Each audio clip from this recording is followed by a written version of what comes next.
ఇలాంటి కేసెస్ చూస్తున్నప్పుడే అసలు స్టిల్ ఈ సొసైటీ జనాల్ని ఎలా యాక్సెప్ట్ చేస్తుందా అని డౌట్ వస్తుంది. ఇంకా కేసు విషయానికి వెళ్ళిపోతే 40 years ఉన్న ఒక ఉమెన్ పోలీస్ స్టేషన్ వద్దకు వచ్చి తన భర్త మీద, ఫాదర్ ఇన్ లా మీద అండ్ బ్రదర్ ఇన్ లా మీద కంప్లైంట్ అయితే చేసింది.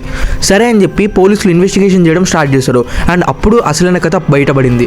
కరెక్ట్గా February 2024లో తనకు తన భర్తతో పెళ్ళి అయితే అయిందనమాట. ఎన్ని నెలలు చూసినా తనకు ప్రెగ్నెన్సీ అయితే రావట్లేదు. సరే అని చెప్పి ఎన్ని హాస్పిటల్లో చూసినా ఎటువంటి ప్రయోజనం అయితే లేదు అండ్ ఫైనలీ వాళ్ళకు ఒక ఆన్సర్ అయితే దొరికింది. అదేంటంటే తన భర్త దగ్గరే ప్రాబ్లం ఉన్నట్టు, తన భర్తకు లో స్పర్మ్ కౌంట్ ఉంది, అందువల్లే తను కన్సీవ్ అవ్వట్లేదని చెప్పి అయితే తేలిందనమాట. సరే అని చెప్పి ఇదంతా పక్కన పెట్టేస్తే కరెక్ట్గా July 2024లో ఇదంతా జరిగింది. తను ఒంటరిగా బెడ్రూమ్లో పడుకొని ఉన్నప్పుడు father in law and brother in law రూమ్లోకి అయితే వచ్చారు అండ్ వచ్చిన తర్వాత ఆ అమ్మాయిని రేప్ చేయడానికి అయితే ట్రై చేశారనమాట. ఇదంతా చూస్తున్నా తన భర్త ఎటువంటి అరుపు అయితే అరవలేదు అండ్ వాళ్ళు రేప్ చేస్తుంటే అలో కూడా అయితే చేస్తున్నారు అనమాట.